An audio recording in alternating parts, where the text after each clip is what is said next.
welcome to Movie Heaven, Movie Hell with me, Simon Aitken, and I'm Keith Eyles, and we are both independent filmmakers who enjoy discussing movies and related media. So TV shows, literature, comics, computer games, theatre, audio dramas, theme parks, you name it. If it's either been adapted from or into a movie, we tend to cover these sort of things on this podcast. So we're really pleased for this one to welcome back a recurring guest joining us from the US. We have producer Pete Mele. Welcome back to the podcast, Pete. Thanks so much for having me, guys. This is my favorite thing to do. Indeed. And it's scary. You were last on in March of last year. So it's been some time, actually, scarily. But I'm pleased to say we managed to meet up in that time when I was on a stopover in New York, and we managed to grab a bite to eat, didn't we? Which was that was great. Thank you so much for reaching out. It was great to finally meet you in person. Simon, looking forward to getting a chance to meet you. Well, I might be coming to New York this year, depending on how finances are. But if I'm over there, I will certainly meet up with you. Sounds good. Sounds good. Yeah, I'm hoping to get to see your film, right? Modern Love. Really, oh, look at you! Really nice thinking, because we were about to say that this is obviously we've been off the air for a while. We didn't do a Christmas or New Year episode this year, and this is our first one back, and there is a really good reason for that, which you've alluded to there. So thank you. Well, yeah, the reason why we've not done a podcast because there was no Star Wars films over Christmas. I mean, what can you do? There was nothing to talk about.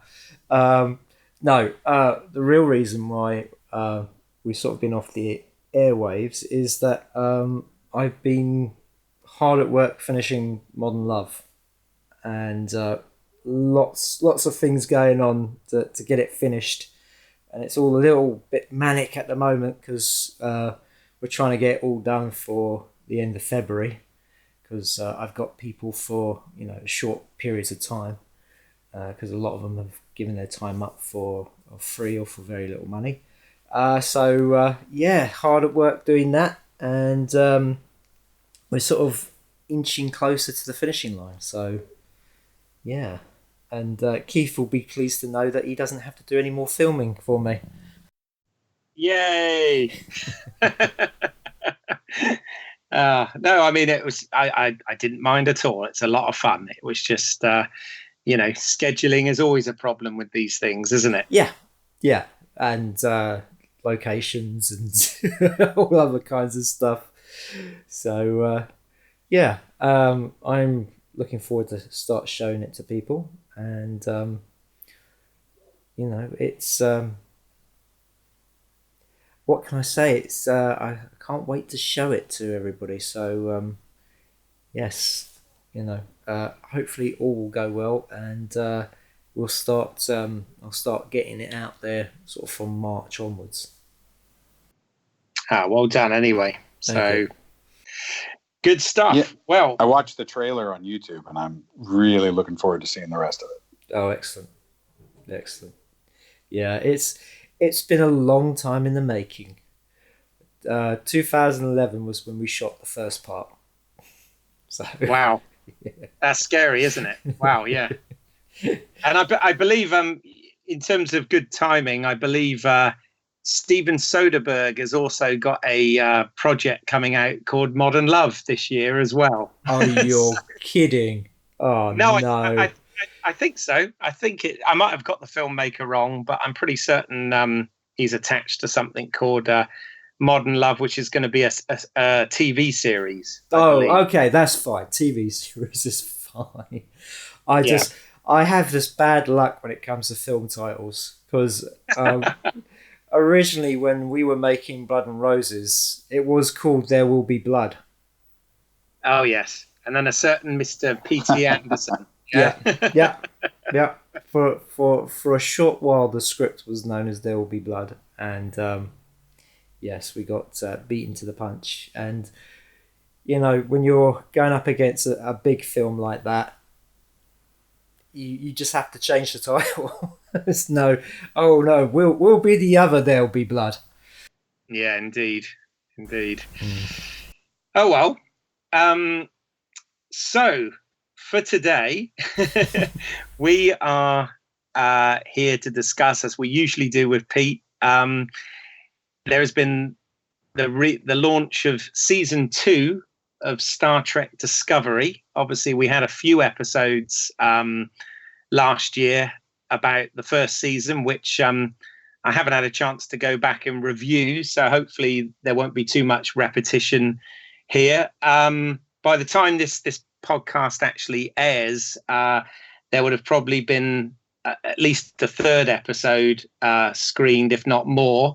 But we don't have any particular agenda as such for this. It's going to very much just be a discussion where we'll probably look into the production, the stories and characters and whatever, and dare I say it, the canon of Star Trek.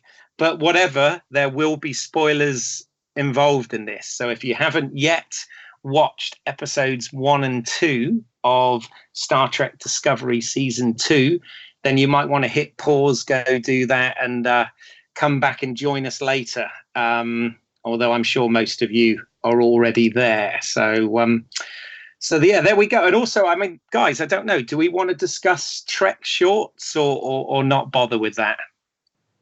I never got a chance to see them, so neither did I. Yeah. Oh, okay. Well, they are available. They're available as a bit of filler, and I'm just reading about them on Wikipedia right now, and I don't know. Based on the short episode synopses, I don't know that I will ever go back and pick these up. Well, they're not.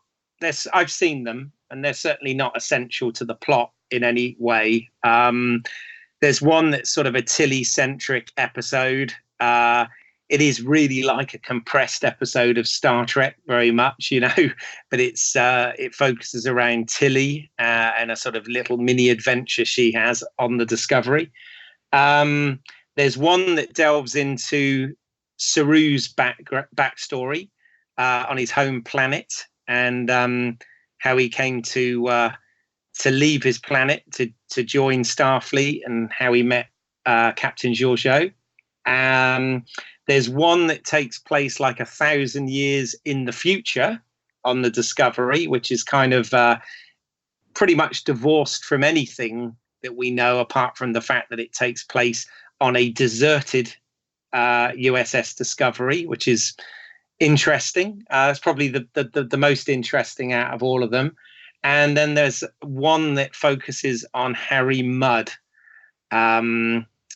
which it's actually directed by I'm blanking, the guy who's playing the young Harry Mudd at the moment, Rainn Wilson. Rainn Wilson, thank you. And yeah, I mean, that's kind of a fun episode, but I had a few problems with it, but it's probably not worth getting into if you guys haven't seen it. So I will say about them, there is an interesting reason why they were made. I mean, because Netflix has not put as much money into the second series as it did in the first one. Netflix, I guess, felt that the first series didn't perform very well for them, and so they weren't prepared to put as much money into it. So CBS decided to create these shorts, to sort of, so they would put them out on, their streaming service, but also to try and sell them to overseas broadcasters so that they could, raise more money to complete series 2 of Star Trek Discovery. And it's funny that they went down this sort of short way. I guess they didn't have much money to make them, so it's why you get like the empty set of Discovery, or you get Tilly and nobody else. Yeah, I guess so. It's kind of filler for when the second series starts. Yeah. Well, we're sort of entering a bit of a strange time, an exciting time, however you want to look at it, for Star Trek at the moment, because it looks like the movie side of Star Trek, the Paramount owned material, which was obviously the Kelvin timeline for many reasons, may not continue. However, it looks like we're going to get a lot more web-based, TV-based, whatever, Star Trek moving forward, because there's been things like a Captain Picard show, which takes place furthest in the prime timeline that we've gone so far, i.e., post Nemesis. Well, actually, supposedly it's supposed to be post Calvin timeline as well. It's supposed to take place after the events of the Romulans' planet being destroyed by the supernova. That's right. Yes. Yeah.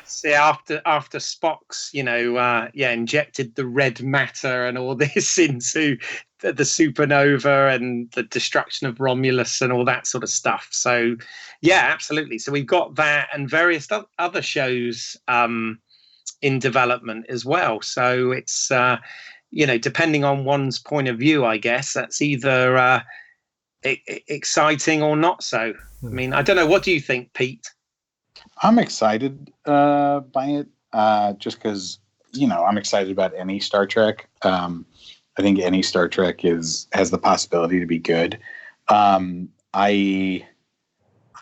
guess if I had my choice, no, I would not have done a new Picard series. For a while, there was talk about a Worf-centric series, and I'll be honest, that one I really was interested in. I would have loved to have seen a Worf series go down like some. I'm sorry, I'm getting that feeling again where I'm going too nerdy and I haven't said enough yet. But there's like some fan and extended universe stuff where Worf goes back and rises in power in Klingon houses, and I'd be interested in watching that show. I'm remaining optimistic for a Picard-centric show, but I have my concerns, I guess, is the best way to say it. Well, I mean, at least one thing is it is something that's moving forward and not, further in the timeline, and not, like everything else it's doing, going back and trying to sort of fit into the already established timeline, like they've done for the last 10 years between the movies and this show, which I think it's refreshing from that point of view, that it's going to be sort of set 20 years on since we last saw Picard, and of course it will be 20 years since scarily 20 years since Patrick Stewart last played Picard. So I think it's kind of intriguing from that point of view. What do you think, Simon?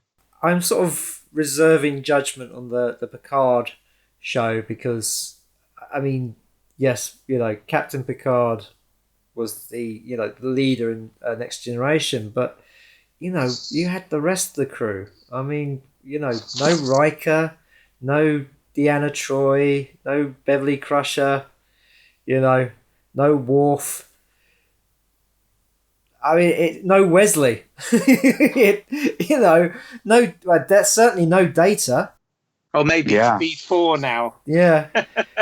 And Geordie. I mean, that show was made up by that whole crew, and so just having a show that's based around Picard, and how are they going to play it? Are they going to play it like how his character was in All Good Things? Yes, because that would be about. In fact, again, real time wise, that would be about right, wouldn't it? Yeah. So he'd be dealing with the mental illness, and gosh, what would be funny is if they just did a full season of just Picard farming grapes. No drama, just every week an hour of him in a grape field pruning. Oh, that would be a great social experiment. while Geordie's off getting his eyes done. Yeah. But I mean, the thing is, though, I mean, as we've seen by Discovery, they will want to go with a more action-based series with him. And, it's just... I will just have to wait and see what they do with it. I mean, I really don't want to see action Picard, which we got in the movies. When he was swinging off ropes and, fighting Borg queens and all kinds of stuff. It's John Luke McClane. Yeah. I mean, it was. I loved it. I loved the movies. To a certain point. And so it was kind of interesting to see Picard roll up his sleeves or get in his vest and start punching things and stuff. I mean, also with First Contact we got a very angry Picard, so I mean it all depends what they do with him. I mean, if they did it if he was like a Admiral, oh god, I'm going to murder this, but from Battlestar Galactica. Adama. Adama. If we had him as like an Adama character, that'd be fine. An older statesman kind of character, that'd be great. But I don't know. I mean, we really don't know. I mean, at the moment, it's only been announced. They brought him out. He said he was great to be coming back to the role. Looking forward to doing it. And that's all we know. Until we actually see something, no idea. Yeah, he just wants to get in there before he's replaced by that James McAvoy guy.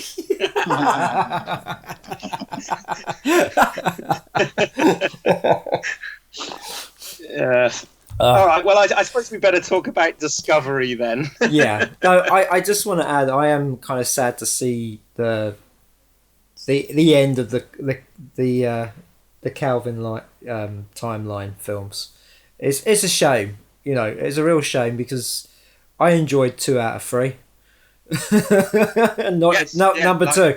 And they were silent. With the third one, they were finally getting their footing, I felt, and that was it. It's sort of all over just because it didn't do so well as the others did.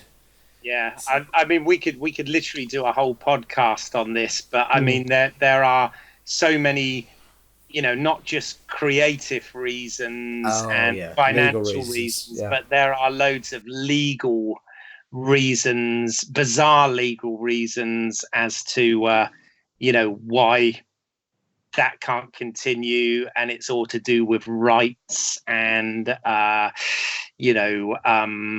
it being a percentage different to other Trek and all these sort of really complex legal things, as well as schedules and money and agents and creative decisions and all of that stuff. So unfortunately, yes, we got half as many with the timeline, with the Kelvin timeline crew as we did with the with our friends over in the Prime line. So never mind.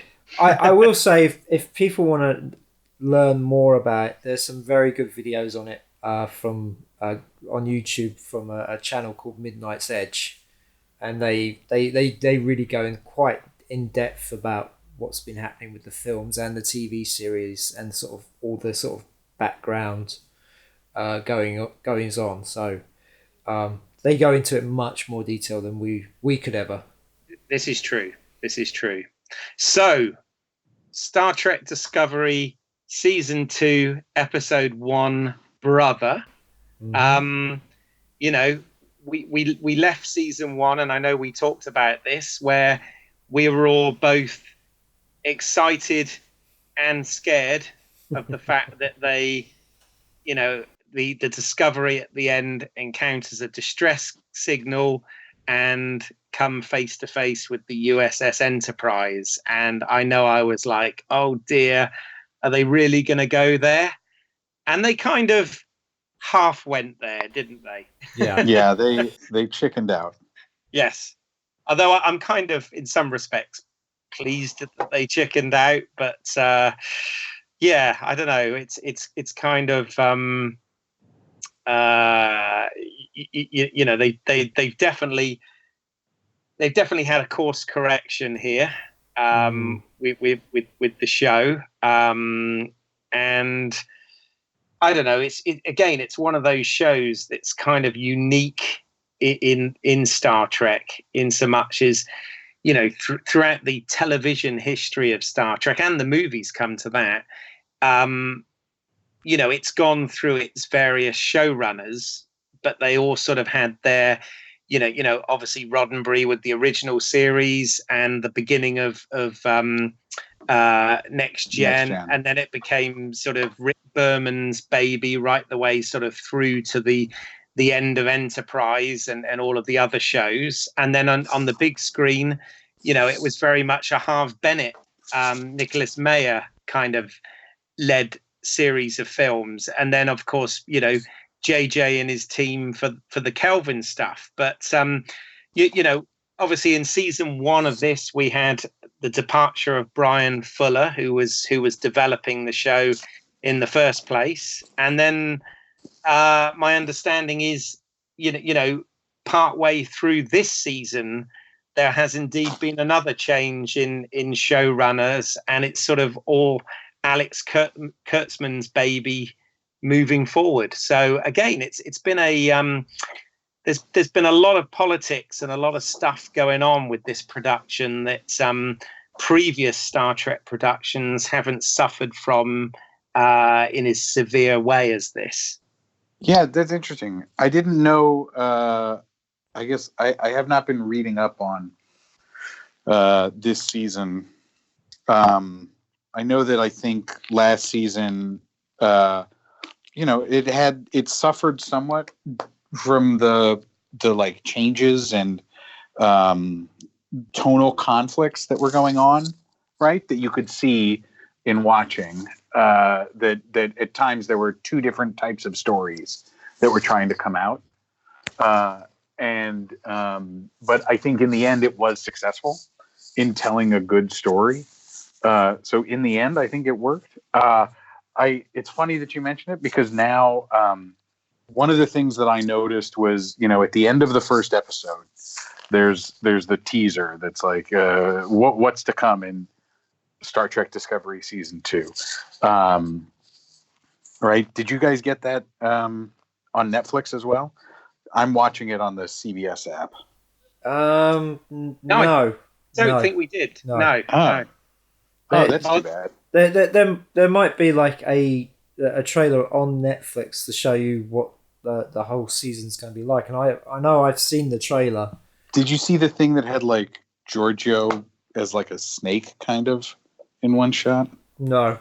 I confess, I've not. I've tried to avoid the trailers, but I know. Okay, sorry. I know. I'm well aware that Giorgio comes back, and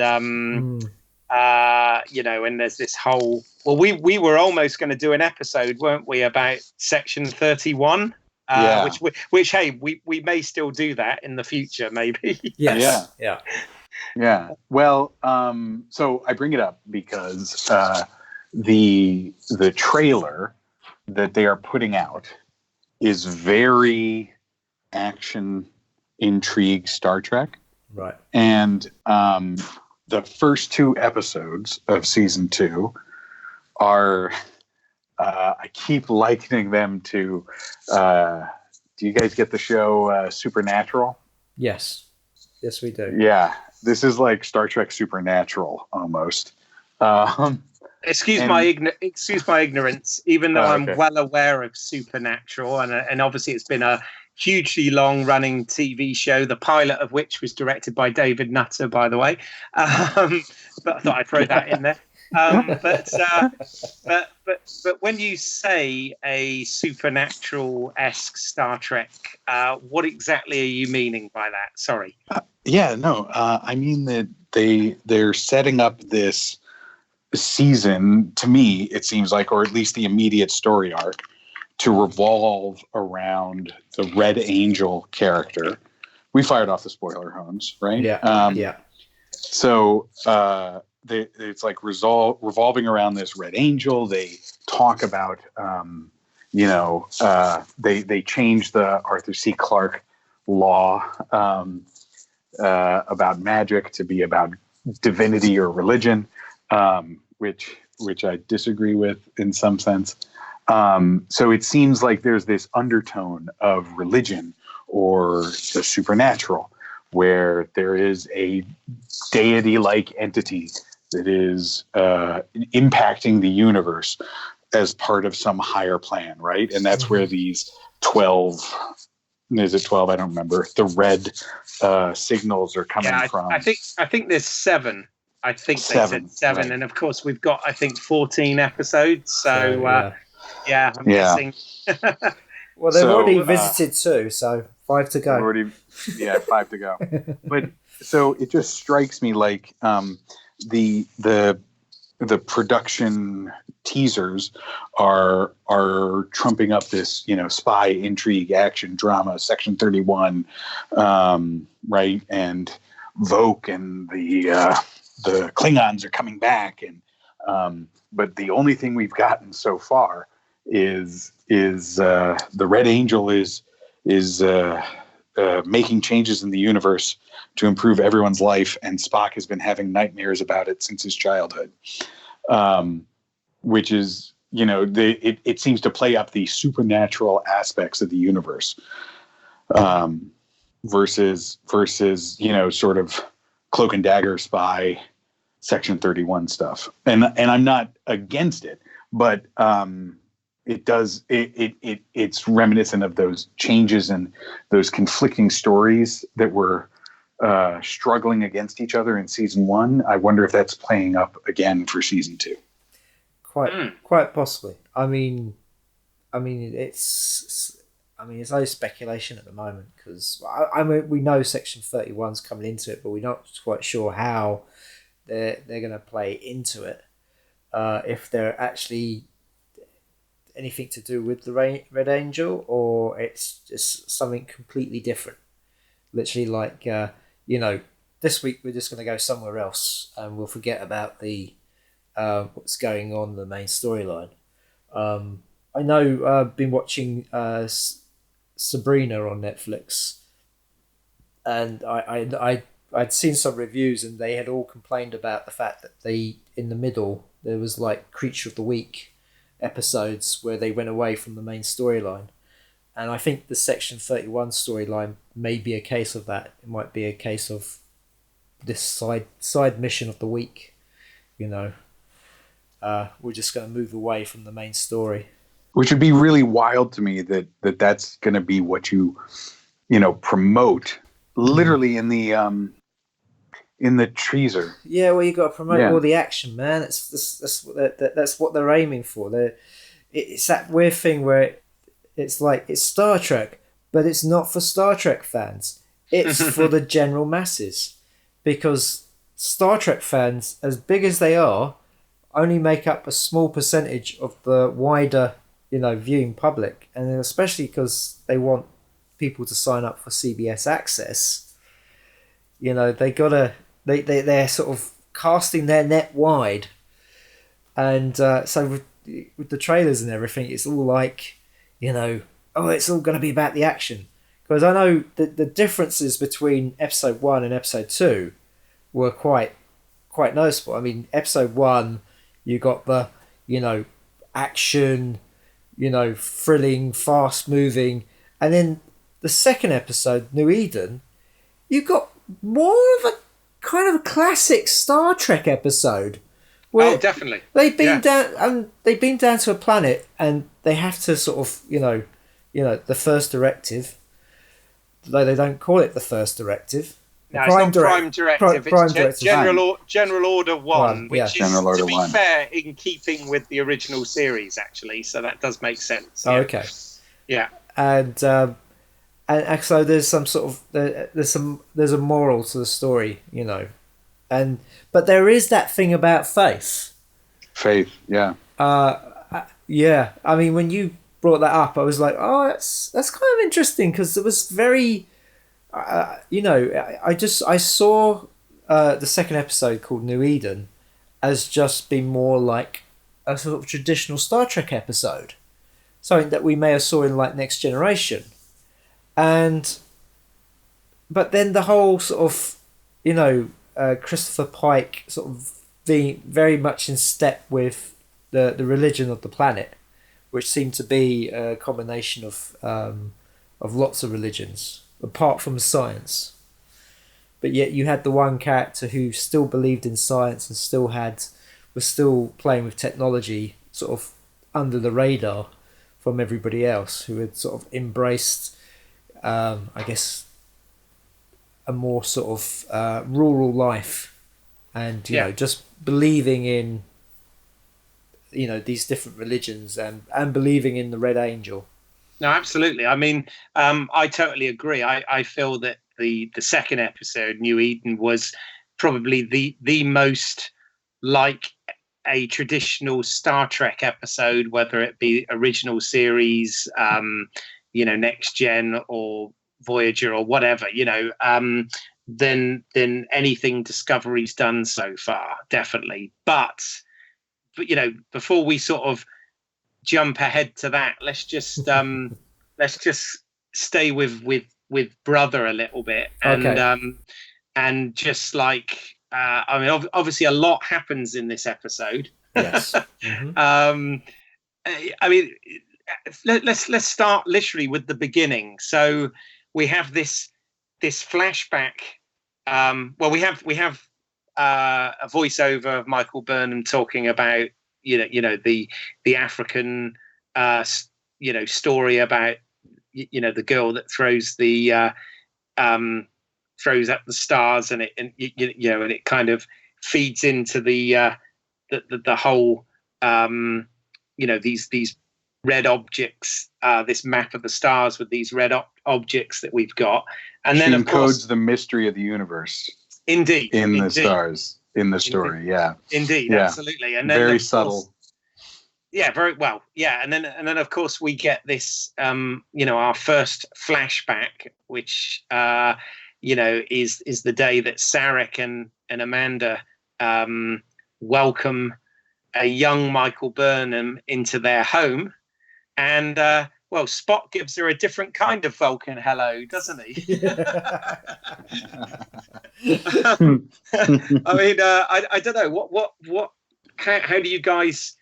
I mean, I know I've got my thoughts, but what are yours? How do you guys feel about the fact that in this series we've even got Spock, and we're obviously inevitably going to be dealing with a younger Spock here at some point? How do you guys feel about that?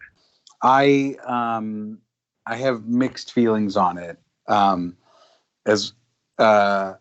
So as much as I, initially buck at the portrayal of emo, emotional, conflicted Spock. I mean, that boy is very emo Spock, right? Like, from the images I've seen, he looks more like Paul McCartney in the Let It Be phase of the Beatles.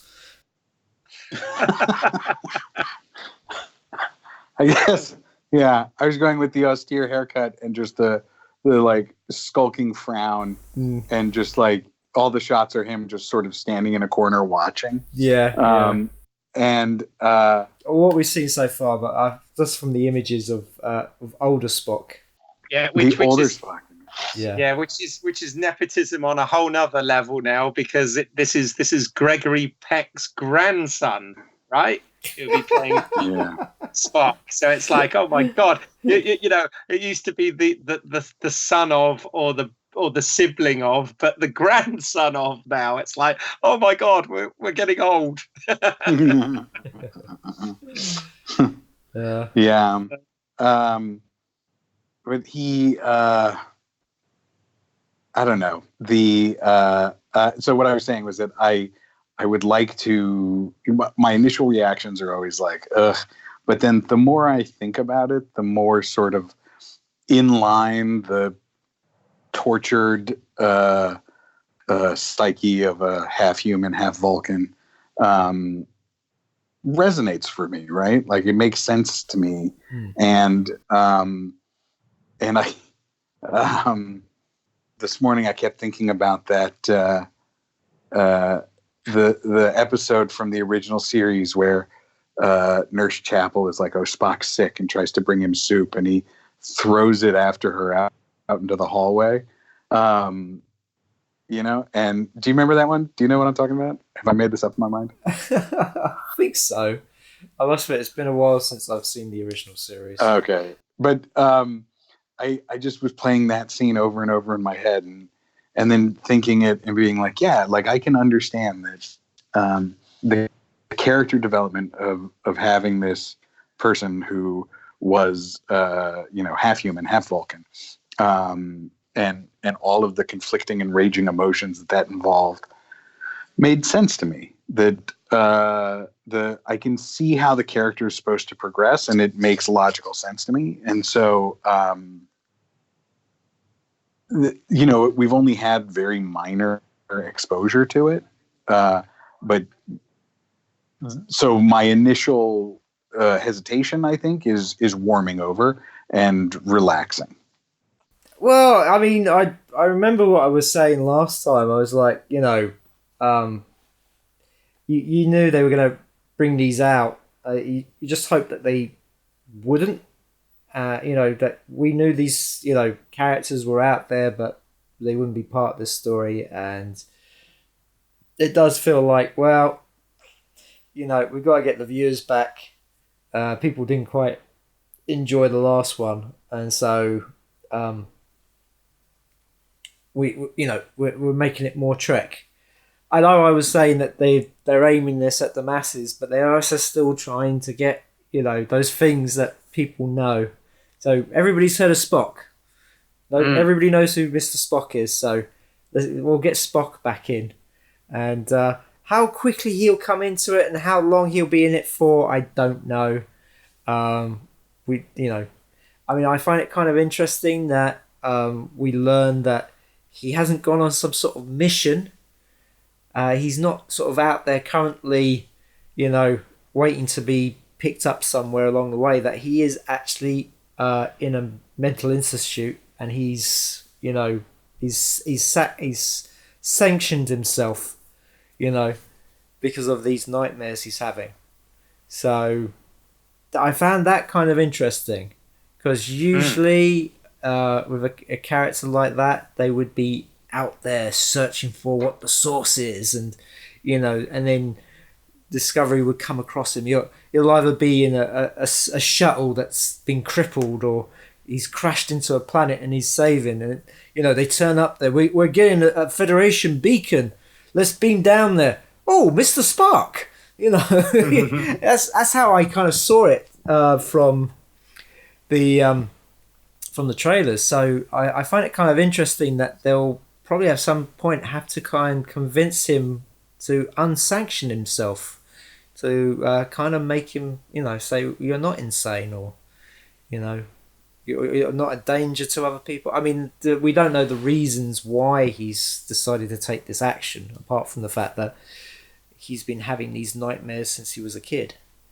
Even though it's kind of weird that he draws his nightmares to get rid of them, and the creature he draws at the beginning does not look anything to do with what's going on with the Red Angel, unless it does. But it seems to be some random space creature. Yeah, not yet. Yeah. I'm sure it won't be, though. No. Particularly reading between the lines of what Pete said about Giorgio appearing as a snake. I'm like, okay. Yeah, it felt more of a kind of... Don't read too much into that. It was literally, it's like 3 frames of a and it's one of those things where I'm like, did I see that? So that's why I was floating it past you guys. I mean, as we're sort of dealing with, I guess, sort of spiritual things and stuff, we may have an episode where either it's to do with dreams, or it could be a mind meld. It could be a mind meld episode. Yes. Yeah. Yes. It could be Spock going into his sister's mind and vice versa. So that could be from what that's from. So who knows? I mean, again, just speculation. But they do seem to be sort of going back to the cradle of the original series and Next Generation, and kind of doing those kind of, well, what we've seen with New Eden, kind of doing those stories, but also doing the sort of bombastic, more like the Kelvin timeline stories. I mean, the whole thing with the pods felt much like the jetpack sequence out of Into Darkness. The pods was a direct rip. Direct rip. Yeah. Of the first two films. So basically, it was a mixture of the free fall down to the platform in the first film, and the debris field with Kirk and Khan in Into Darkness. Right down to the visor or the pod getting split by some debris and starting to crack. We had the mouthy red shirt. Well, in this case, it wasn't a red shirt in this case, but that was the only thing they subverted. Actually, is they made it the blue shirt rather than the red shirt. But it was. I mean, bearing in mind, Alex Kurtzman was a co-writer on both of those first two Kelvin timeline films, and you can certainly almost see him like sort of borrowing from himself on this, because that scene was so reminiscent of it. And certainly, I mean, I have to say the production values on the episode in terms of the visual effects and everything was absolutely superb, because it looked amazing. Also, I've noticed that this season they've gone to full 235:1 aspect ratio, whereas the first season was kind of like a compromise between 16:9 and 235, but they've gone full that, so it really did look like watching a movie. And it has come a long way. Those visual effects were sort of on par with what we've seen in the recent movies, I think. And but yes, it was almost like a direct, I guess one could say, homage or rip off of those scenes. And we're getting back into the old Star Trek territory of that.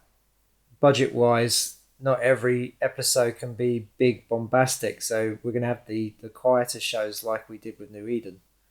I don't think they even showed the ring getting pulled away from New Eden, right? Like there's just like there was just the voiceover is like, oh yeah, that thing worked. we saved the planet. We figured it out. Thanks. Bye. Yeah. Well, I mean, we saw the whole bit with the meteor that, or the chunk of the meteor from the first episode, and they were using that to drag the debris away. But like I would have thought that would have been like a huge moment, but it wasn't. I guess it was it was super quick compared to the 2 minutes of getting into the meteor. Yeah. Well, I mean, the thing is, because it was a Tilly moment, they kind of went for more the sort of comic effect of her being on the bridge in her, dressing gown, scrubs. Absolutely. I mean, the thing is, I mean, back real quick to the Spock thing. I mean, my worry, as I said in the previous time we discussed this, is when you take characters like Christopher Pike and Number One and Sarek and Amanda and Harry Mudd and those guys, they've always been sort of secondary characters in Star Trek, and haven't had a massive amount of screen time so far.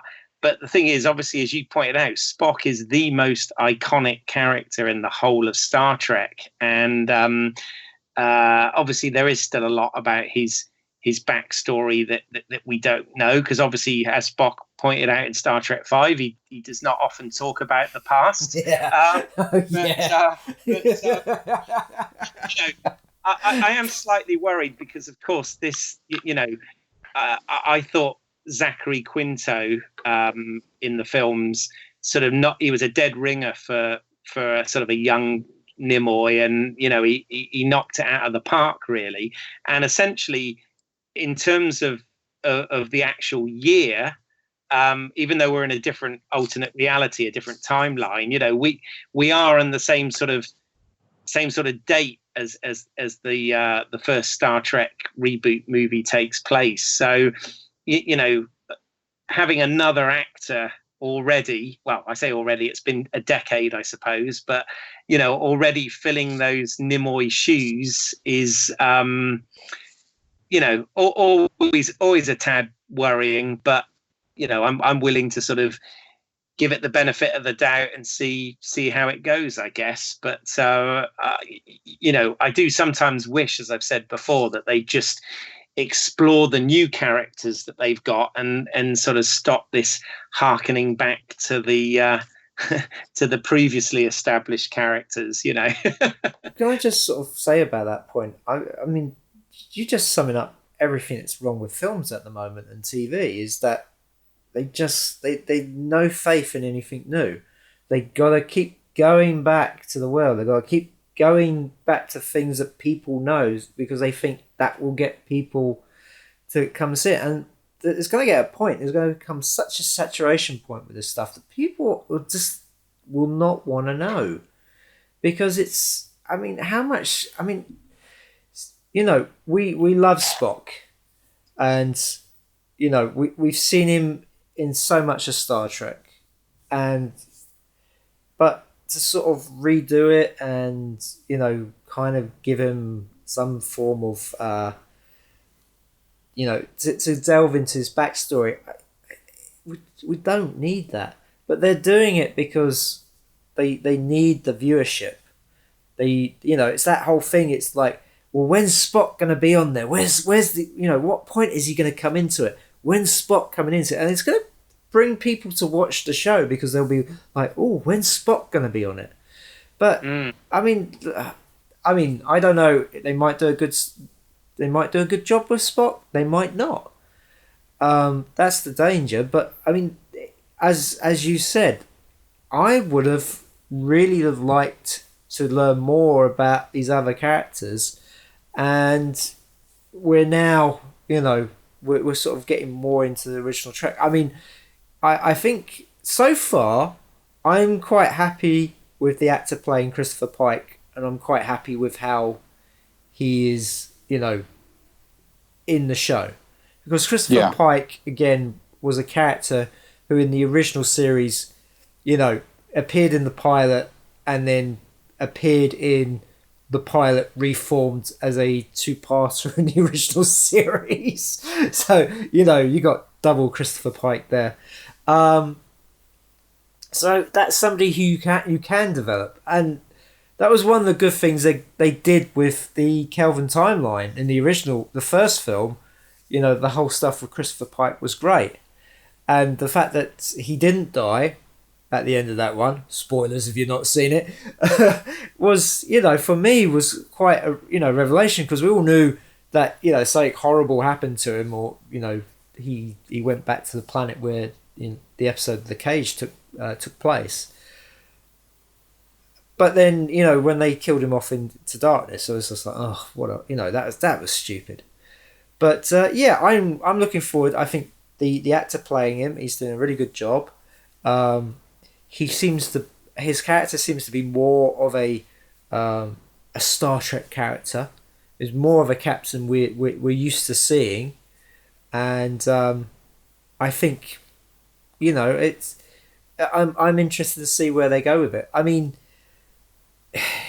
it's just a shame that they did you. I mean, obviously the big, tip of the hat to the Cage with the fortune cookie finds.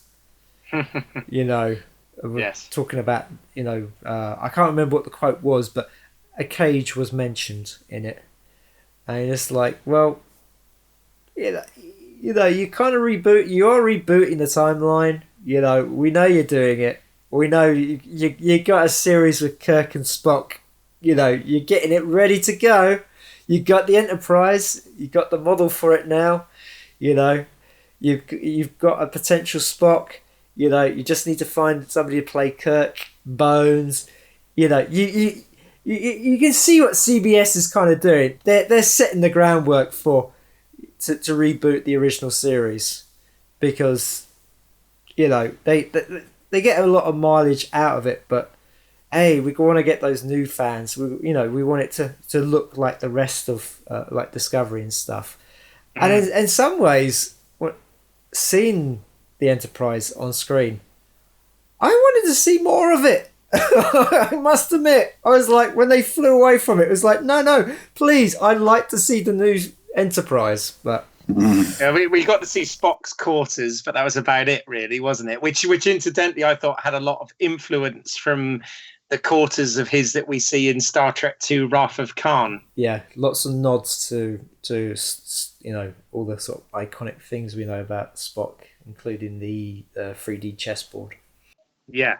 But I mean, the casting. I mean, when it came to the JJ's movie, I was really happy with the casting of Bruce Greenwood as Christopher Pike, because I saw him as a believable piece of casting of following on from Jeffrey Hunter in the Cage, and I feel equally pleased with Anson Mount. I think what we've seen so far. I like the way he plays it. I like the way we're expanding on Pike's character. I'm loving the fact that, because this is obviously post the Cage, it's interesting, the fact that the Enterprise crew, were deep on their 5-year mission and therefore sort of missed the war with the Klingons. And, he's bothered by that, as he gave away in the first episode, and I thought that's quite an interesting take on it as well. But yeah, I'm really liking this guy, and I also, one of the things I liked both as a character beat, but also I thought they were very clever in doing this for the audience as well, is obviously CBS Access and Netflix and whatever are hoping that this will open up to a new audience that potentially didn't see season 1. And one of the things I thought he did that was really cool, and it was great for the audience as well as the character, was when he came and asked for a roll call of the bridge crew. Right. And, that kind of made sense to me, because as someone who often sort of heads up meetings in my day job, and, when I've been a production manager and stuff in the past, going around the table and sort of, understanding who everyone is and what their function is, makes a lot of sense. But I also thought it was a really good way of introducing that main bridge crew to anyone that hadn't seen Discovery at that point. And I just thought that, things like that, and his service record coming up on the screen, and him sort of saying, I'm not Lorca, and all of that without being a soliloquy of a speech. It moved along. It was not, in fact, pacing wise, it very much reminded me again of Star Trek 2009, when when they get called to Vulcan, and Pike takes command of the Enterprise, and again, kind of everybody gets introduced, but really quickly, and he's like, helm, thrusters, let's go, punch it, and all this, and it happened, and this had that same sort of kinetic feel to it. So I did like the way that was handled. There was a line in it which I found kind of perplexing. So yeah, the Enterprise had been away on its 5-year mission away from the war, and Michael Burnham says that that was done because the Enterprise was a weapon of last resort. That's an interesting thing to say. I don't know what she meant by that. And also, if they brought it up, is it something that's going to play into the rest of the series? Is there going to be a finale where we find out why the Enterprise would be a weapon of last resort? Because it was a weird thing to bring up. I took it to just mean that is like an explanation for why you didn't hear about the Enterprise in season 1, and then all of a sudden the Enterprise shows up fine. I did just take it as a throwaway, right? As like a way to quickly explain away and give a little backstory as to why you didn't see the Enterprise in the Klingon War. I kind of got the same out of it. I sort of felt that they were essentially saying that the Enterprise was sort of too far out to actually, come back. The whole 5-year mission thing, I understood that. But it was just that Michael Burnham's line about them being a weapon of last resort, or the Enterprise being a weapon of last resort. It just that was a bit odd. We didn't need that. Because interesting, because the Enterprise is the Enterprise. It's the flagship of the Federation. So, well, one of the things I thought was quite interesting, actually, on that point is obviously the Enterprise comes and the helmswoman whose name I keep forgetting. She remarks on what a beauty the Enterprise is. This, but then when they beam aboard, I did like the fact that the officers from the Enterprise comment on Discovery, saying, in this universe where there is no money, they made the line of, I now see where the Federation's been, or Starfleet's been putting all its pennies, and he says, thou shalt not covet somebody else's starship.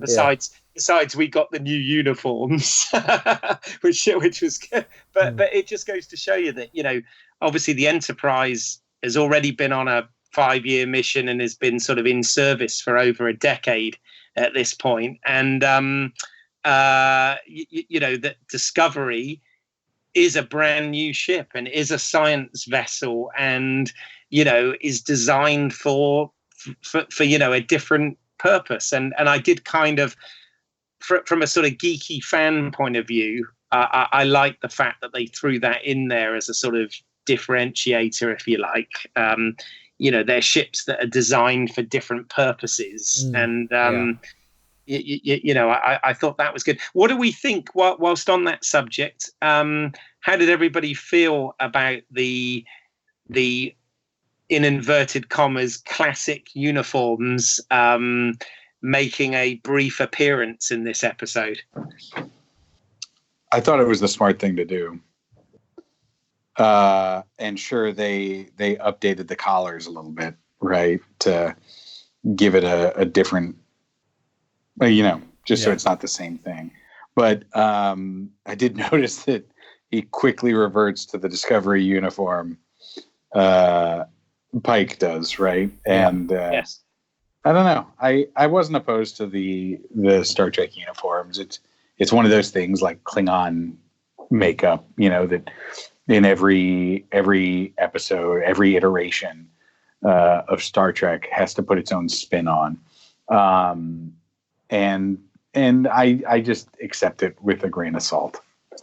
Yeah. No, absolutely. And I mean, also an interesting bit of casting was the science officer, who I think his name was Conley, in that in the one who basically gets wiped out in the meteor shower later.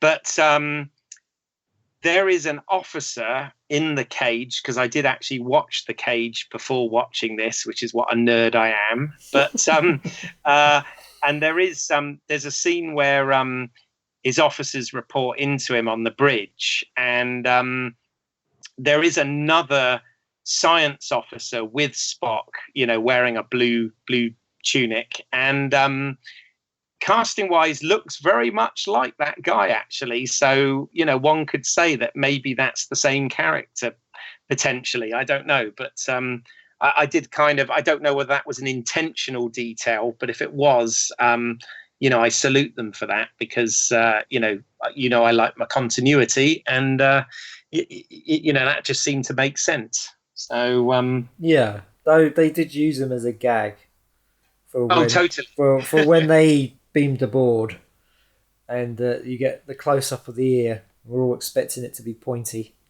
Yes. Yeah. And I have to say, I mean, on the whole, I really enjoyed this episode. I liked the action and the pace of it and the look of it, and and all of that stuff. The only scene I did have a bit of a problem with was the turbo lift scene. Yes. With the is it a Saurian? The amphibious. Is it a Saurian or whatever? But that had a cold, and sneezing on that dude's face. I just thought that was a little too Orville for my liking. I don't know. I had a bit of a problem with that bit. Yes. It was. Yeah. It was very Orville. And I've not even seen the Orville, but I know that's the sort of thing that's where I'd expect to see a sort of gag like that. And I know they're trying to lighten up a bit with this season, which is fine, but that to me was I just thought that was no pun intended, but a bit on the nose. So what did you there was, well, talking about that scene, there was an exterior shot of the turbo lift moving through Discovery. What did you guys think of it? Because it looked like some sort of crazy roller coaster ride. Yeah. inside of a pinball machine. But no, I kind of like the fact, because this is the first time we've ever sort of actually properly seen the inner workings of the starship like that. And it makes sense, because we know it's not like a conventional elevator that goes from deck to deck, but it goes to other places on the ship as well. So yeah, I kind of like that shot, actually, from a sort of nerdy point of view. Yeah. Okay. What did you think? Yeah, it didn't really register for me. It was just, I think it sort of got swept up in some of the glitz. And I remember just thinking how pretty this whole episode was. They really wowed us. And I didn't think it was, I don't know. It's not my nerddom, right? Like of trying to explore the inner workings of the ship. There's part of me that's like, no, you would never put an elevator on the outside of a ship, because that's where you would put the quarters so that you had better visibility, right? And views. Your internal, you'd put the elevators in the internal core of the building. But it's me being stupid. No, not at all. It's a perfectly relevant point, I think. So but yeah, I mean, I thought that was okay. But I mean, there were a lot more. I mean, I was getting very sort of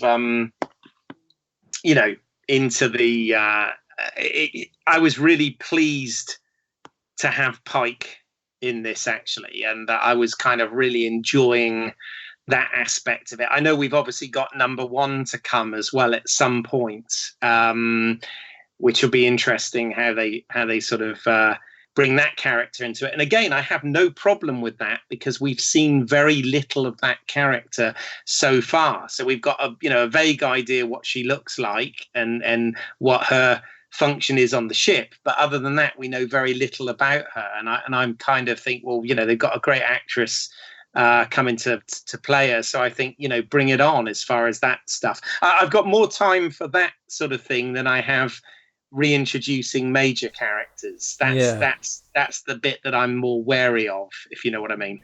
Okay, so the actress who was in who was the red coat, the red uniform, that wasn't number one. No, that was thank fuck for that, because I was the piece they put on her face was hilarious because it looked like an old one of those retainers. Yeah, external retainer. Yeah. No, that they've been seen before, and unfortunately I'm not enough of a Trek nerd to be able to tell you what the species is or what next gen episode they were in, but I know that they've been seen before. Also, Rebecca Romaine is going to play number one. That was not Rebecca Romaine. Right. Oh, okay. Yeah, that's correct. No, she was this character that they introduced was, well, obviously some sort of engineering personnel, I guess, if she had the red top or whatever. So, yeah. But they did it so that they had a red, blue, and yellow coloured uniform appear on the show, really, didn't they? She didn't actually serve a lot more to the story, no, particularly other than that. But she obviously survived despite the colour of her spacesuit, you know. Yes, yeah. Which is a good thing. But I know, I mean, I'm sure if there are real, you know, Trek guys that know every episode out of these, you know, 750 episodes, I think it is, including these two so far of Star Trek, are probably screaming right now at their device with the name of that species and the episode that they appeared in. But I'm sorry, I don't actually know what that is. I don't like I've said before. I've not seen every episode of Star Trek until we've got up to, well, from Enterprise onwards. I probably saw them all, but anything prior to that, I'm always playing catch up with. You know.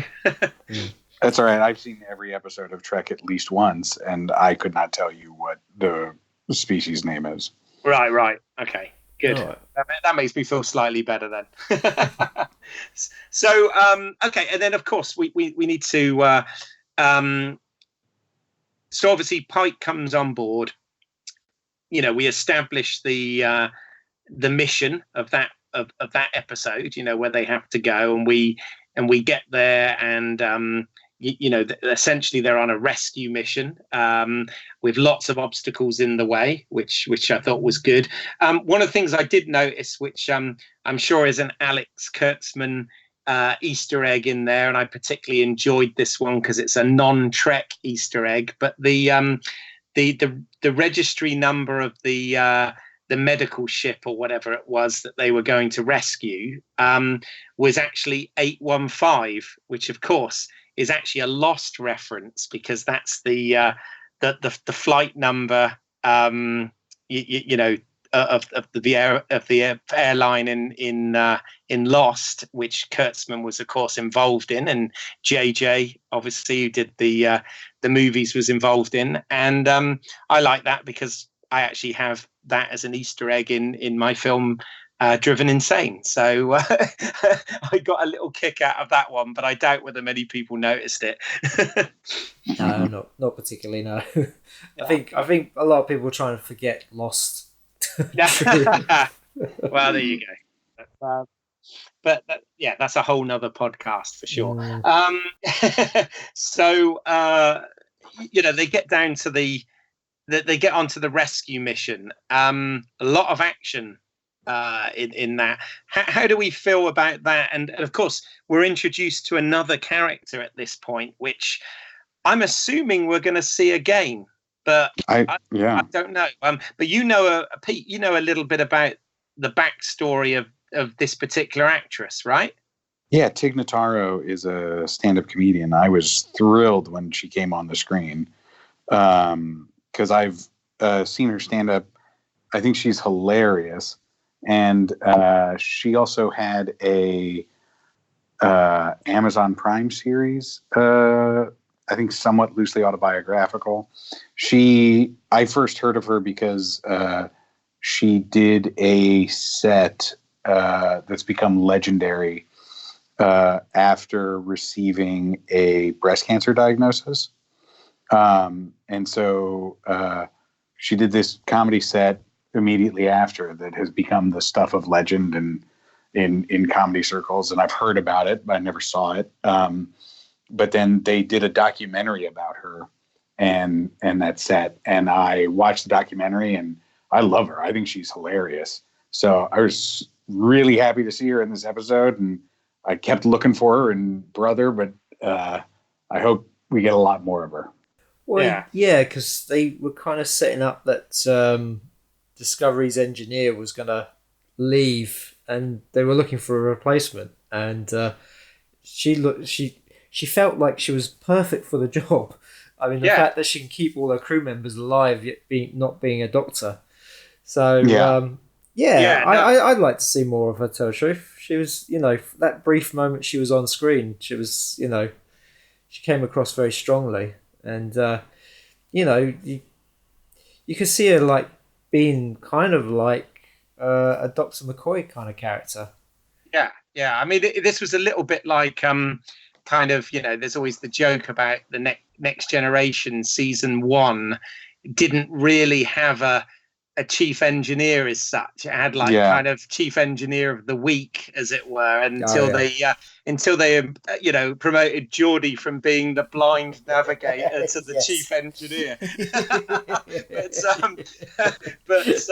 I mean, I thought she was actually came across really well, and we didn't sort of end up finding out what happened to that character, so I'm hoping that it means that she'll be back. But I don't know. In fact, in terms of other characters, the other one that's been in both episodes in a very, very minor role has been, I believe, the character's called Dr. Pollard, but it's the the new chief medical officer. And I just like the fact that, like in Brother, Burnham says that she's a really bad patient, and then as the doctor walks by, she sarcastically goes, and then in the episode we just had with Tilly, where she's in sick bay, and she sort of goes, "Yes, nearly died.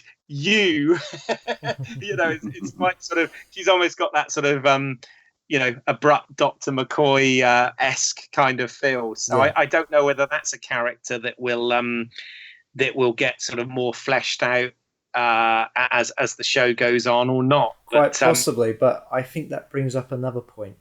What do you think of Tilly's imaginary friend?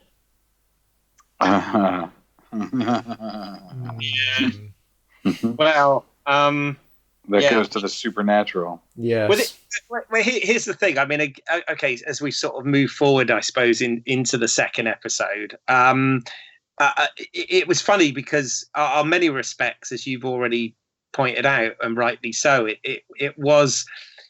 it felt sort of the most Star Trek-y that we've had of Discovery, and it was in many ways a sort of a self-contained, mission of the week type episode, but at the same time did sort of feed into this overarching storyline that they seem to be setting up for the season, and obviously the things with the Red Angels and all of that, but yes, interestingly, it has sort of introduced another aspect now for Tilly as well. And I don't know whether this is something that refers back to that individual, sort of green spore or whatever it was that landed on her at the end of season 1. I don't know whether you remember that, but there was they set something up that kind of landed on her shoulder and disappeared.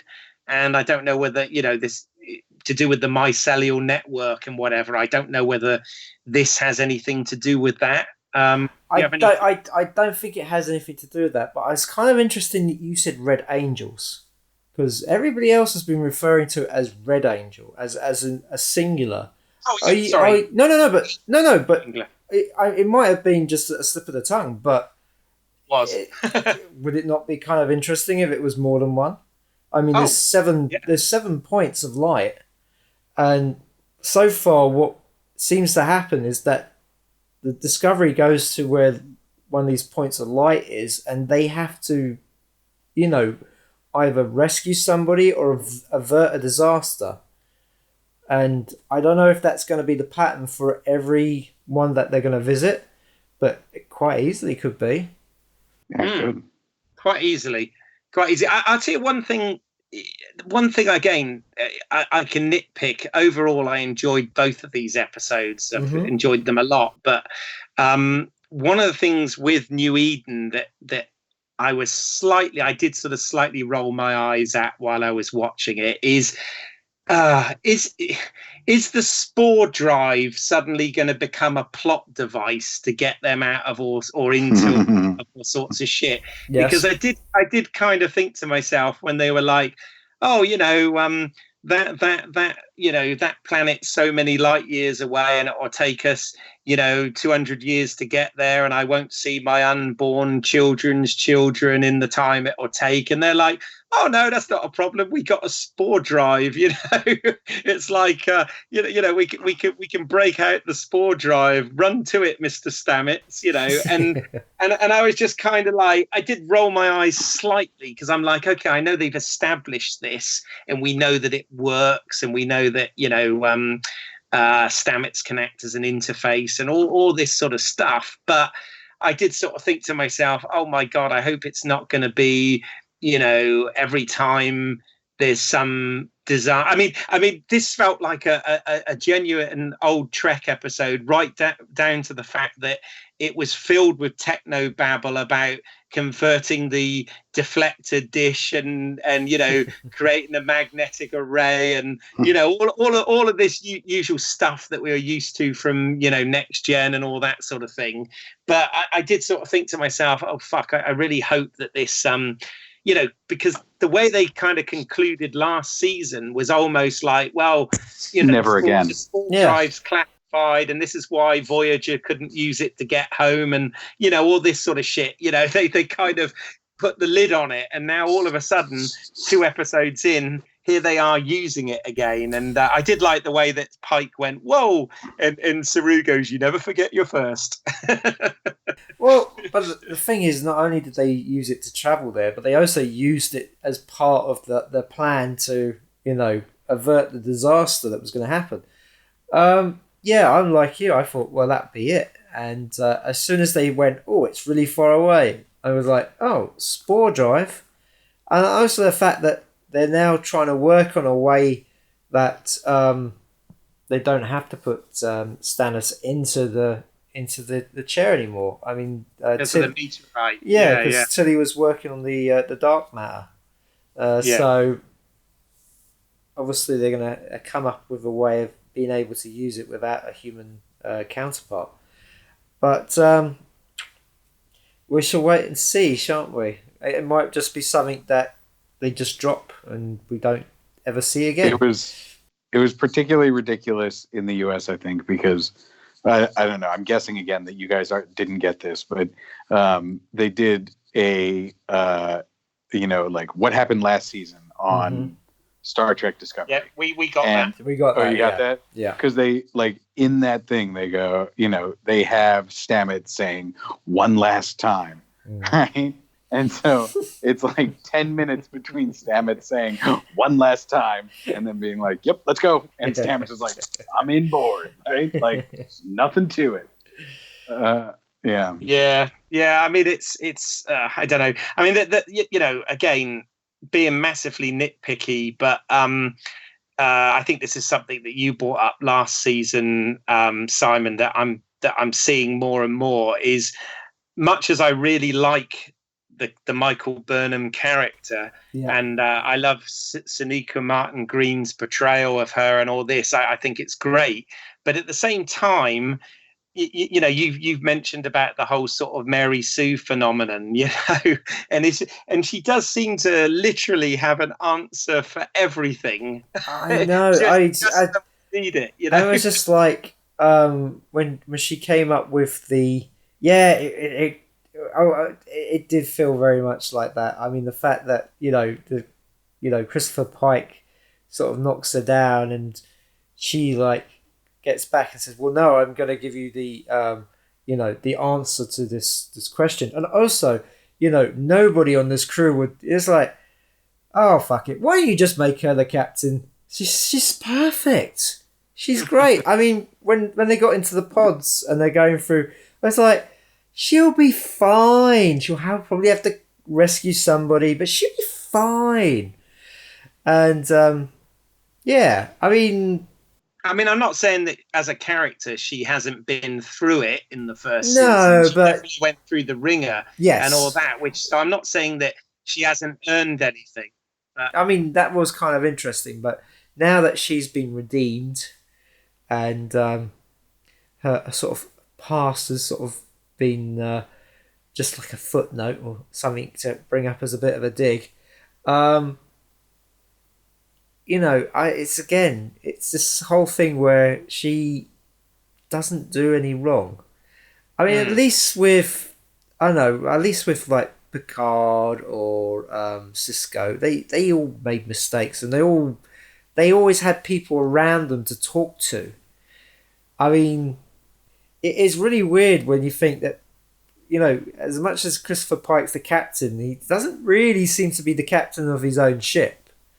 When I mean, they're already good. They're already good friends. They're talking heart to heart about Spock. It's just like literally like that. It's like, do you not want to maybe just, because I know how I am when I meet new people. I don't get along with them like that. Straight away. I don't know. What do you think, Peter? Are we being unfair about this, or do you feel a bit of that as well? Sorry, I'm coughing. I have myself on mute. I get the criticism. It's weird. I'd never heard of a Mary Sue, I think, until our podcast. Well, funny enough, Mary Sue was actually a piss take out of fan fiction, and from Star Trek. Star Trek, yeah. There you go.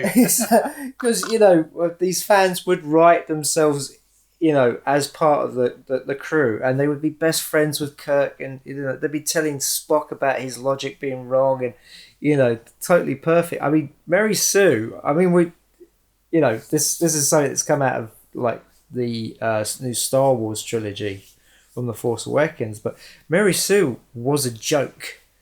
The idea of this character was to demonstrate how bad other writers were. Yeah. But now we use it to say, well, look at this character. She's perfect. She just fits in with everybody. And, it's kind of going that way. It's that weird because she's perfect. I don't know. I don't think she's that person. I'll sort of say where I'm coming from. No need to backtrack. But I mean, in the first series, she had a very interesting journey, and when she gets to the end, you kind of feel you've been along with her. You felt like how she was the outsider, and she's slowly came in, and she's become part of the crew. But now, it's just so weird. I mean, she is a crew member, yet she is really filling the part of the captain, and they should just make her the captain. Make her the captain, and then she can play the captain.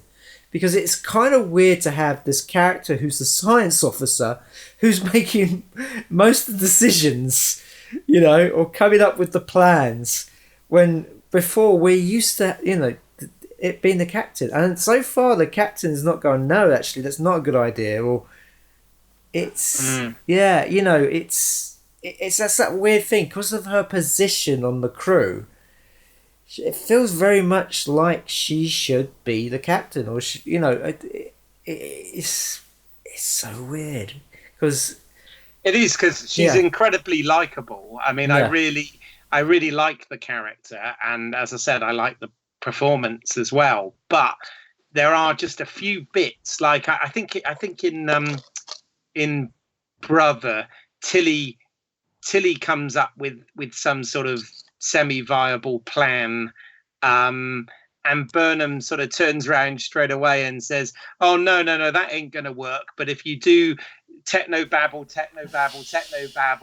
and enhance this with techno-babble, it'll work." And Pike goes, "Get to it," and it's just like, she's always right. It's like, Yeah. I suppose Spock used to do the same thing, to be fair. So, but you had a counterpoint to Spock, though. You had McCoy. Yeah, this is true, this is the thing. When with the original series, you had the triumphant. You had Kirk, who he had the final say, but he would listen to Spock and he would listen to McCoy as well.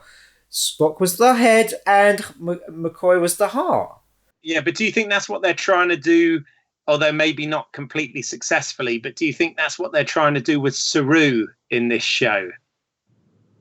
Because I don't know that they're doing that successfully. No, I'm not sure they are. In fact, I always end up feeling sorry for Saru, because he kind of the minute he gets the ship, it gets sort of taken away from him, and it's like I don't know. He's kind of like always the first officer, never the captain kind of thing, isn't he? But there's that weird thing where Pike says it's a co-captaincy near the end of the first episode. I mean, when Saru takes over for the capture of the part of the meteor. So yeah, I don't know. It's just it's a weird thing. I don't know. Again, it might be a Star Trek thing where they're still trying to find their feet. Second series has usually historically been pretty bad. It's the one where they're still trying to find their feet, and then usually by the third series is where they seem to get things. But Discovery has it has this thing where their leading character is a member of the crew, is the member of the crew bridge crew, sorry, but yet she's still the lead, and she's behaving like she's the captain. It's weird, because it's kind of like, well, you set these rules up, and they should sort of abide to them a bit more. It's like, if she's so vocal. I mean, Yeah, by the way, talking of finding their feet, I don't know whether you thought this, but for a second there, when that phaser exploded and Pike jumped on it, I thought, oh no, this isn't where he ends up in a wheelchair, speaking through a Morse code thing, is it? It's like, I was like, surely it's too early for that, right? Yeah, we won't see that. No, we're in shiny techie future Star Trek, where everything is curable, and they might have that vial of calm blood stored somewhere as well. Nobody dies in sci-fi. Yes, we know that one, and that kind of all started with Star Trek, to be fair. But well, at least in the original Star Trek films, it was interesting. It's not just like, well, Khan's blood can cure any disease, even death. Yeah, well, they're in the wrong timeline for that, aren't they? Okay, right. Here's a question: when do you think Khan's going to come into it? Because they as I say, they're going back to the well. They're digging up the old characters. They got Spock. I'm sure Kirk's going to make an appearance at some point, and so we're going to get Khan, aren't we? It's another character. I've heard that Nicholas Meyer was developing a Khan mini-series that was going to sort of take place after Space Seed, but before Wrath of Khan. Okay. In that sort of, but I don't know. I think that one may just be on the back burner now. But I know there was talk of it at one point, and I don't know whether. I mean, obviously, if anybody's going to do it, I think Nicholas Meyer would be a really good choice to do it. But I'm back to exactly what I said at the beginning. Is I'd far sooner explore these new characters and explore, new worlds and new civilizations than I would, go back and deal with stuff where we already know the outcome. Yeah. It's personally, but sorry, you just saying that right now just made me remember something. When at the beginning of Brother, of the opening episode, when she was doing her monologue, I for a second thought she was doing a new opening line. Oh yeah. I think it really sounds. It very for a second it sounded like they were doing the whole space, the final frontier. But doing it really, shit. Tell the truth. I mean, it was just like, wow, this is really rambly. Oh, wait a minute, this is not it. Oh, thank God. These are the continuing voyages of the science officer on the Star Trek Discovery. No, I mean, so far, honestly, I'm enjoying it. Mm-hmm. This is exactly what we said about season 1, to be honest. It was, you can go in and it is different Star Trek, which is both sort of a blessing and a curse, I guess. And it's easy to nitpick it big time. Mm-hmm. But I think they're definitely well-made shows. And, that at the moment, if I had to summarize it in one word, I'd say fun. It is fun at the moment. And, I know I'm always, the minute the next episode's available, I'm watching it. So that's got to mean something, right? Yeah, I mean, I have to say, I'm enjoying this series a lot more than I did the first series. So, yeah, okay. I watched these episodes back to back last night, and I must admit, when I saw the image for New Eden, I thought I might just give it, just have a little break and maybe come back to it sort of today. And Antonia was with me, and she said, "Well, let's watch it." And I'm glad I did. I did notice it was a lot shorter than the first episode. The first episode was an hour, and then the second episode was 45 minutes. Yeah, well, we're back to that, web-based stuff again, aren't we? Well, I heard that the episodes are going to be different lengths. Yeah. But they were last season too. Yeah, true. I mean, they felt like they were all about an hour, though. Well, we actually had the shortest episode ever outside of the animated series last season. There was one episode that was barely 40 minutes. I think it was like 35 minutes, and that included the credits, the pre-cap, the recap, and all of that stuff. So I think last season was, I can't remember what episode it was, but there was one that was definitely the shortest out of all of the 700 and whatever it is episodes so far. But it's kind of. But Pete, I need to ask you, particularly as you're our guest here. I remember when we talked about this back in March of last year, and it was the end of season 1. You had quite a lot of worries, going into season 2. And I just wondered, are those worries still there? Have you forgotten about them? How are you feeling about it all? So my worries are still here, particularly because I have watched some of the trailers, and it's going, the trailers are heavy Section 31, which makes me nervous. Makes me nervous that we're going to dip back into the mirror universe, which I am vocal about hating. But what I will say is that these first 2 episodes have been, I think, really good. Like you said, the the second episode is a pure Star Trek episode, right? For a like classic format, classic moral thing of the week, and Moral dilemma. Yeah, moral dilemma, and it's got the added benefit of also tying in to a larger arc, which is some of my favorite stuff about Star Trek Enterprise, and those good episodes.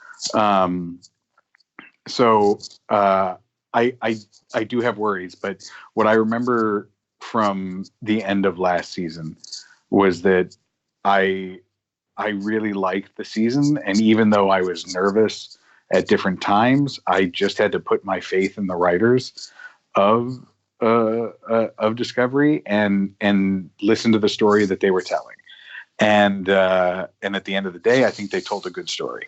So what I keep reminding myself this time is just put your faith in the writers, because they haven't broken it yet.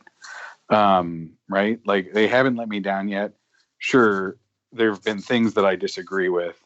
There are, directions the story take that sometimes I think is dumb.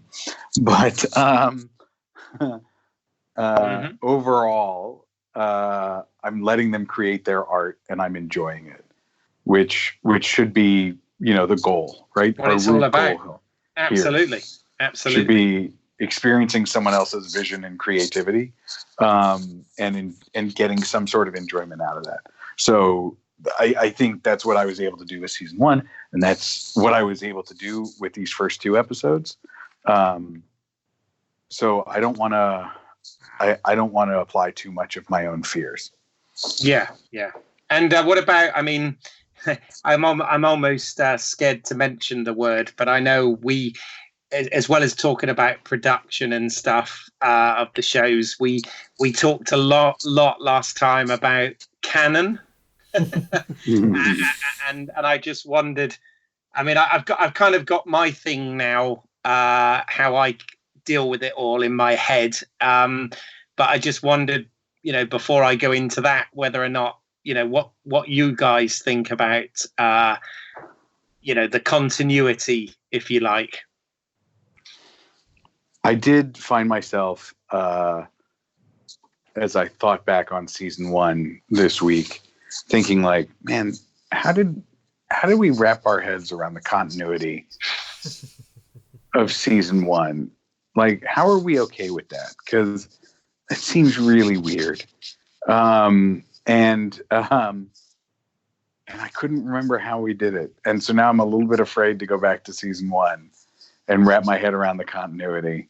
And yeah, I think the continuity is just going to be weird. You can't introduce an estranged sister to a character that we've lived with for 50 years, right? And not have it affect the continuity. But that's what they're doing. So what about you, Simon? Do you even care?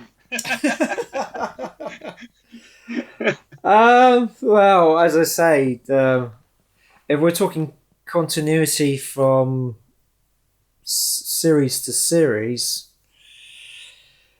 well, I don't know. It seemed we haven't seen much of Starfleet, to tell the truth, so we don't know kind of what kind of state they're in. I mean, so far it seems like everything's back to normal, but I don't know.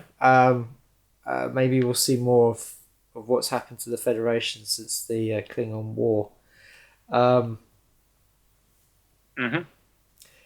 But as I say, I always feel like they're trying to reboot the whole Star Trek franchise so that everything will be, this new, shiny, glistening, Star Trek instead of the old, filled with holograms. Yes. Yeah.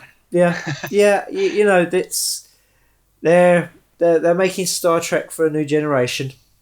Well, they are. Yeah, absolutely. Yeah. No, that's absolutely what they're doing. I mean, it's the Pepsi of the Pepsi of Star Trek.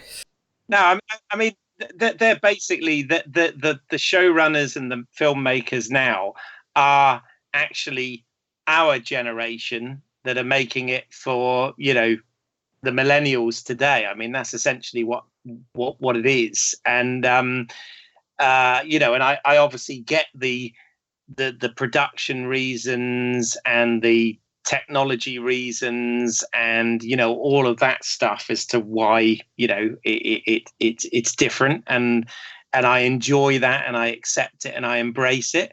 But if I'm being a, you know, filmmaker aside, and I'm being just a pure Star Trek universe, Star Trek geek, if you like, right? The way I've come to peace with it in my head canon, as it were, and you know, this allows for, you know, the differences in the history and the design and the, you know, replicator and hologram technology and you know, all of that sort of stuff. And it also, in my head, keeps it exciting for the future of the characters as well. Is I simply look at it as, you know, JJ's films, they absolutely established that took place in a different timeline that changed when Spock and Nero and whatever came back from the future, you know, the whole Back to the Future thing, you know, the alternate reality. And you know, it created that. And of course, we've got the mirror universe, which is a completely, you know, different universe reality with stuff. But the way I look at it is just like, you know, a film that I'm dying to talk about at some point on the podcast is, you know, Spider-Man Into the Spider-Verse, right? Which I frigging love. But I look at Star Trek the same, and I think, you know, there are, like in that Parallels episode with Worf, you know, in The Next Generation, there are many ripples in different timelines and alternate realities. And basically, we had our prime reality, we've got our Kelvin reality, we've got our mirror universe reality. And this, to me, what is happening now is something that's not quite skewed as far as the Kelvin timeline, but I call it like the prime A timeline in my head. And that explains why some of the history is different, why some of the technology, you know, the replicator and hologram technology and design of the uniforms and ships and all of that stuff, it makes it all make sense. Okay. It means we don't know necessarily that the characters are going to, you know, that Pike's going to end up in a wheelchair. You know, maybe he will, maybe he won't.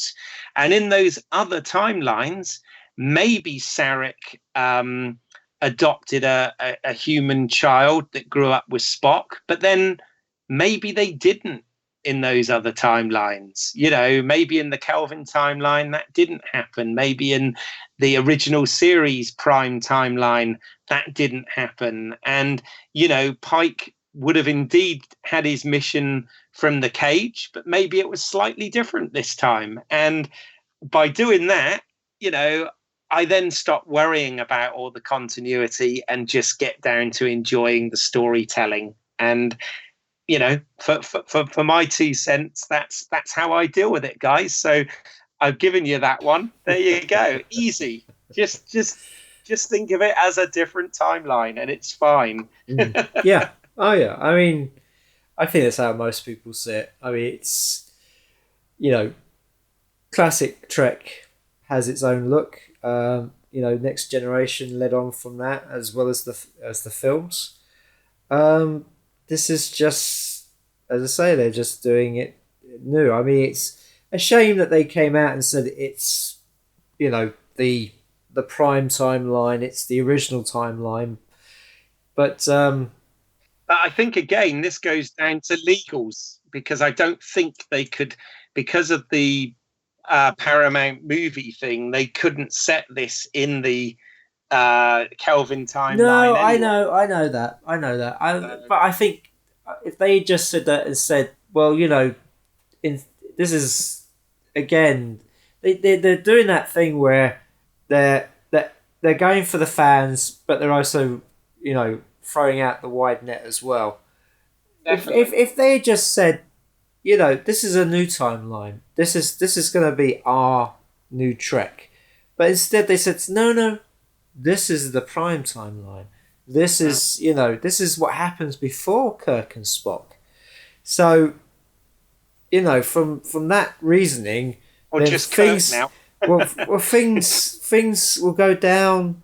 Seems things go pretty badly for the Federation, and their ships start looking a bit older and clunkier, and and Yeah. it's And if they, Cybox at his mum's.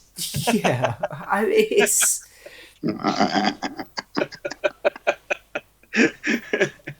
That's, yeah. I mean, I think most people just see it as its own thing, and I don't think they try and connect it up with the old Trek, because it won't.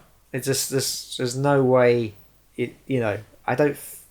As we say, we've introduced that Spock's got a half human sister, and she plays a big part in the Star Trek franchise. It's it is what it is. I mean, at the end of the day, CBS owns Star Trek, and they're trying to make as much money as they can out of it. And if Discovery was a big failure, they would go back and they would do something else with Star Trek. And as I say, we've got the further adventures of Jean-Luc Picard. His future must look really shiny, because if the past is this shiny, fucking hell, the Next Generation timeline now, it's beyond the Next Generation timeline. Do they even need ships to fly around? Who knows? Hey, Pete, at least Enterprise is relevant. That's the only one that's relevant in anything now is Enterprise. Who knew? Who knew? Right? Yeah. Actually, do you think we'll get anybody from Enterprise ever show up in this? Like, feasibly, T'Pol could still be alive, right? And it doesn't matter that the actress is aged, because that would make sense, right? Feasibly, T'Pol could be in this episode. Feasibly she could be alive. I'm sure there's some other. I mean, they also never talk about the lifespan of Denobulans, so I'd love to see. Oh, John Billings, he's always up for work, isn't he? Yeah, actually, John Billingsley was in a recent episode of Orville. Oh, was and it was one of those things where you're just so used to seeing him in the Phlox makeup, and then he's on screen, and I'm like, why do I know that voice? Anyway, I'd love to see that. Yeah. Well, one thing's for sure. Okay, if nothing else, we know that in 30 years we've all got World War III to look forward to. Yes, which is kind of depressing. But I did sort of think when they were saying when Pike was kind of given the history, I was thinking, shit, that is literally 30 years away from now. I think, and according to original Zephyr Cochrane, yeah, in the original timeline though, we're already past the eugenics wars. Yeah.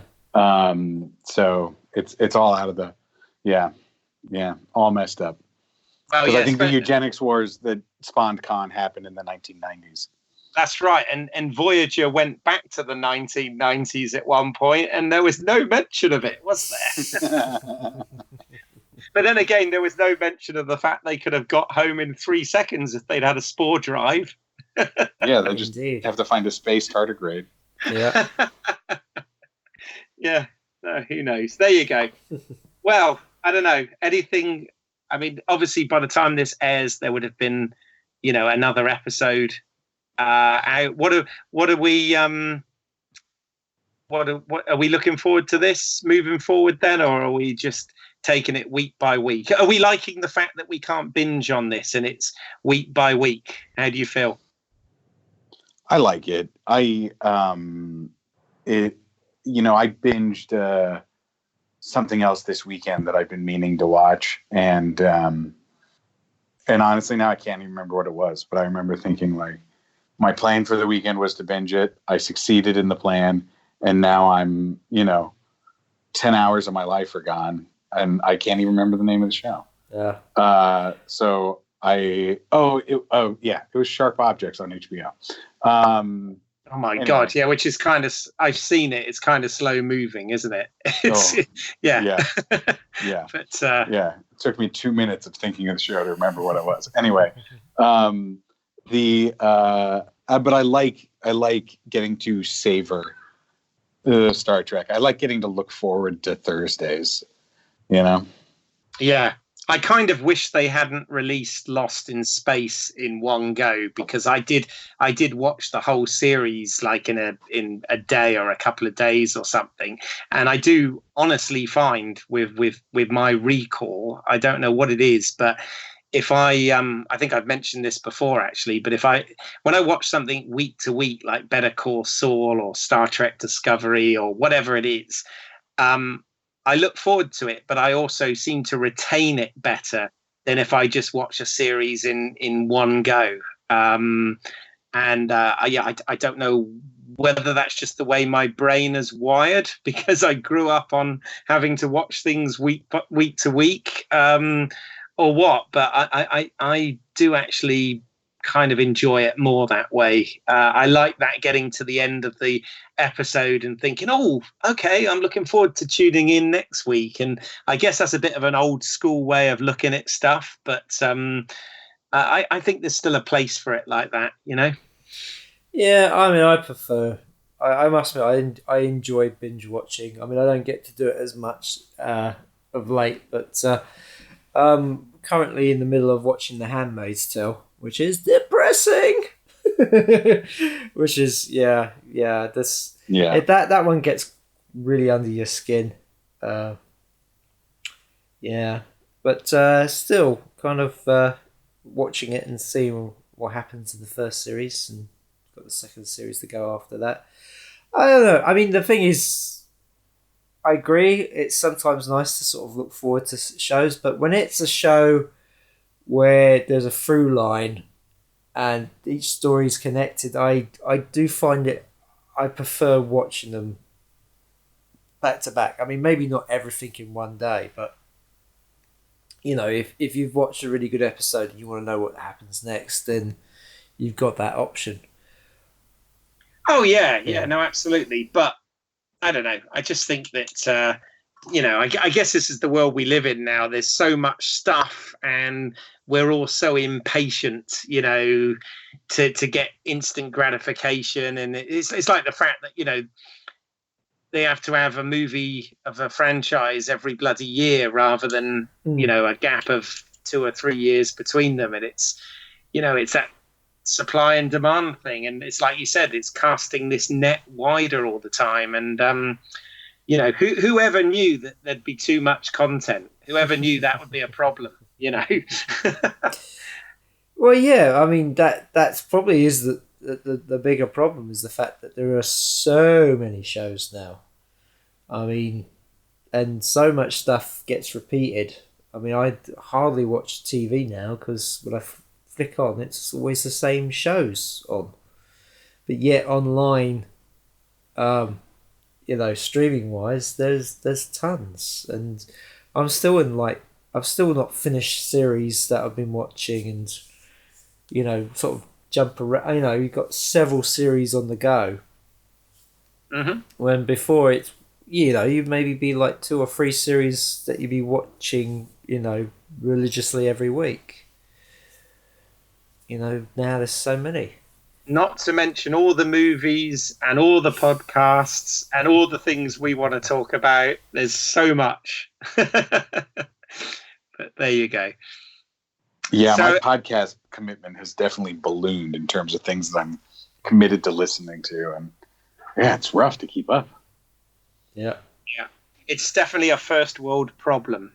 Yeah. It will be completely wiped out in 30 years when World War III happens, according to Star Trek lore anyway, Anyway, So, Pete, have you got anything else that, I want you to feel you've had your say on this? Have you got anything that you wish to add regarding anything to do with Star Trek, or indeed anything else? No, I just, as always, thank you for letting me be part of this club and talk about my favorite thing. Great. And what about, is there anything you're working on at the moment that you'd like to mention or promote? No, thanks. I don't have a plug right now. Okay. Well, I guess I know Simon. There was a point you had a cutoff point that we've kind of reached. So, and I think we've covered these two episodes and the characters and where it might be going in reasonable detail, haven't we? Yes. So, yeah. Yeah. So, Keith, I have to ask you, where can people find your work? Okay, well, at the moment, I am featured in a web series that seems to be doing rather well. It's called Rebecca Gold. So if you Google Rebecca Gold web series, you'll be able to find out more details on that. I believe it's on Amazon, streaming on Amazon currently, I think, but I may have that wrong. No, you're correct. It is on Amazon Prime. Okay, and also I am in the process currently of writing a feature with Mike Tack of Apocalyptic Conservatory. I've been in some of his films before, and there's a film at the moment called Judge, which we did scarily like in 2017 now, which is scary to think it was that far back. But that's doing the rounds. And if you'd like to see any of my work that I've written and produced and directed myself, if you go to British Eyles, that's EYLES on YouTube, there are films there that you can check out as well. So please do so. Yes, and as always, you can find my work at independentrunnings.com. I will be updating the Modern Love page at some point in the next couple of months. If you've never visited the website, if you go to the film pages, you'll find there's like sections where I talk about how the films were made and sort of behind the scenes. And so I'm planning to write one of those for Modern Love. But as you can imagine, right now it's not the time to sort of be talking about it in that kind of detail until the film is out there. So as I said at the beginning, busy getting the film finished, and hopefully, be getting it out there in March. We certainly should be having the first screenings around then. And you can listen to this podcast on iTunes, Stitcher, YouTube, and all good podcast providers. You can follow us on Facebook and Twitter. Just search Movie Heaven, Movie Hell. And please leave us a rating and a review on iTunes and Stitcher. It all helps. So, that brings us to the end of another Star Trek Discovery episode. At least it's not the 750th episode yet. So, yeah. Yeah. Thank you, Pete, for coming on. Thank you, gentlemen, for having me. Yeah. It's always a pleasure talking to you, sir. And yes, hopefully we'll have some more episodes of the podcast out for you soon. Still trying to figure out what to do next. But please... Oh, I thought we had a plan. We kind of have a plan, but it hasn't been confirmed. But shh. Okay. The listeners don't need to know that. We have a plan. Yes. We had the podcast in 7 points around the universe. Oh, that's true. Yeah. That's right. And if you watch the episodes of Discovery closely, you will see the clues as to what the next episodes of Movie Heaven, Movie Hell will be. I like it. That's the best place to end it. Hit it.